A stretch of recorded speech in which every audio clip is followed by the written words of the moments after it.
একটু কল্পনা করুন, আপনি দাঁড়িয়ে আছেন এক বিশাল তৃণভূমিতে। হঠাৎ মাটি কেঁপে উঠল।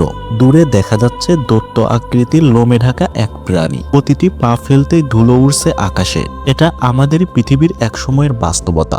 ওলি ম্যামথ, সেবার টুড টাইগার, জায়ান্ট স্লোথ আজ তারা নেই। কিন্তু প্রশ্ন হলো, তারা হারিয়ে যাওয়ার পর কি পৃথিবী আগের মতোই আছে, নাকি তাদের অনুপস্থিতি এখনো চুপি চুপি আমাদের ধ্বংসের দিকে ঠেলে দিচ্ছে? আজকের এই ভিডিওতে আমরা শুধু হারিয়ে যাওয়া দৈত্য আকৃতির প্রাণীদের গল্প শুনবো না, আমরা শুনবো তাদের রেখে যাওয়া এক ভয়ঙ্কর সতর্কবার্তা।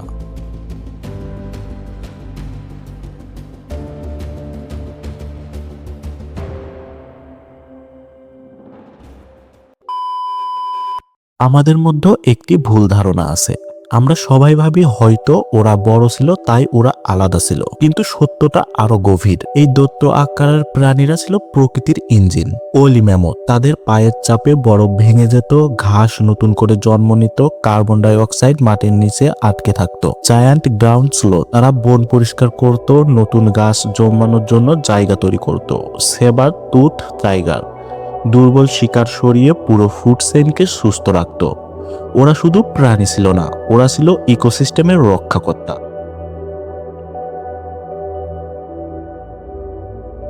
তারপর একটা একটা করে এই প্রাণী হারিয়ে যেতে লাগলো। প্রথমে এগুলো কেউ খেয়াল করেনি। একটা সময় ম্যামথ কমে গেল, জায়ান্ট স্লোথ আর ফিরে আসলো না। কিন্তু প্রকৃতি চুপ থাকে না। ম্যামথ চলে যাওয়ার পর তৃণভূমি ধ্বংস হতে লাগলো। বরফ দ্রুত গলতে শুরু করলো আর জলবায়ু আরো অস্থির হয়ে উঠল। প্রেডেটর হারিয়ে গেল, দুর্বল শিকার বেড়ে গেল, রোগ ছড়িয়ে পড়লো, পুরো ভারসাম্য ভেঙে পড়তে থাকলো। এটা ছিল নিশ্চুপ সতর্কবার্তা, যেটা প্রথমে কেউ বুঝতে পারেনি। এখন আসি সবচেয়ে কঠিন প্রশ্নে, এই দৈত্য আকৃতির প্রাণীদের হত্যা করলো কে? হ্যাঁ, আপনি ঠিকই ধরেছেন। উত্তরটা একটু অস্বস্তিকর হলেও এর উত্তর হবে মানুষ। মানুষের অতিরিক্ত শিকার শুধু মাংসের জন্য ছিল না, মানুষের এই শিকার ছিল এসব প্রাণীদের দাঁত, চামড়া, ট্রফি ইত্যাদির জন্য।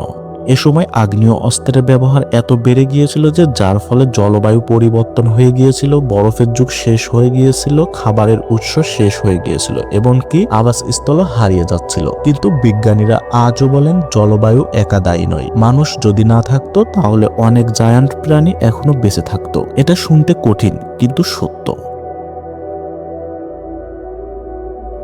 এখন আমি আপনাদের একটি ভয়ঙ্কর সত্য জানাবো। আজ আমরা যেসব প্রাণীদেরকে ইনডেঞ্জার্ড বলছি, যেমন হাতি, গন্ডার, বাঘ, তিমি, তাদের গল্প একসময় ওয়েলি মামুন্টের মতোই শুরু হয়েছিল। কিন্তু হ্যাবিটেট ধ্বংস ধীরে ধীরে সংখ্যা কমে গিয়েছে। মানুষ বলছে আরো তো আছে, কিন্তু চিন্তা করুন, ওয়েলি মামুন্টও একসময় অনেক ছিল, কিন্তু আজ তারা ধীরে ধীরে ধ্বংসের পথে। এখন প্রশ্ন হলো, আমরা কি ইতিহাস আবার নতুন করে লিখছি? এই ভিডিওটির নাম কেন দেওয়া হয়েছে ইকো অফ এক্সটিংক্ট জায়ান্ট? কারণ তারা আজ নেই, কিন্তু তাদের অনুপস্থিতিতে জলবায়ু সংকটে, খাদ্য শেষ, রোগের বিস্তার ঘটছে, এমনকি মানুষের ভবিষ্যৎও প্রতিধ্বনির মতো ফিরে আসছে। প্রকৃতি প্রতিশোধ নেয় না, সে শুধু হিসাব মিলিয়ে নেয়। একটু চিন্তা করুন, যদি ভবিষ্যতে কেউ বলে একটা সময় মানুষ নামে একটা প্রজাতি ছিল যারা সবকিছু বুঝেও থামেনি, তারা কি আমাদেরও একটা এক্সটেন্ট জায়ান্ট হিসাবে পড়বে, নাকি আমরা হব সেই প্রজাতি যারা সময় থাকতেই শিখেছিল? এখনো সবকিছু শেষ হয়ে যায়নি। আজও কিছু জায়ান্ট প্রাণী বেঁচে আছে, আজও কিছু ইকোসিস্টেম টিকে আছে, কিন্তু সময় খুব কম। এই ভিডিওটা শুধু তথ্য নয়, এটা একটি আয়না। প্রশ্নটা অনেক সহজ, আমরা কি শুধু হারিয়ে যাওয়া দৈত্যদের গল্প শুনবো, নাকি তাদের কাছ থেকে শিক্ষা নিয়ে আরেকটা বিলুপ্তি থামাবো? কারণ যদি জায়ান্ট প্রাণীরা হারিয়ে যায়, তাহলে তাদের অনুপস্থিতিতে এই ইকোসিস্টেম আমাদেরকে গ্রাস করে নেবে। প্রকৃতি কখনো ভুল করে না, ভুল করি আমরা। এখনো সময় আছে ভুলটা শোধরানোর। তো বন্ধুরা, এই ছিল আজকের ভিডিও। ভিডিওটি কেমন লাগলো কমেন্টে জানাতে ভুলবেন না। আর ভিডিওটি ভালো লাগলে লাইক দিন, বন্ধুদের সাথে শেয়ার করুন। আর এমন সব অজানা ও তথ্যমূলক ভিডিও পেতে আমাদের চ্যানেল অ্যানিমেলস ওয়ার্ল্ড সাবস্ক্রাইব করতে ভুলবেন না। ধন্যবাদ। দেখা হবে পরবর্তী কোনো ভিডিওতে।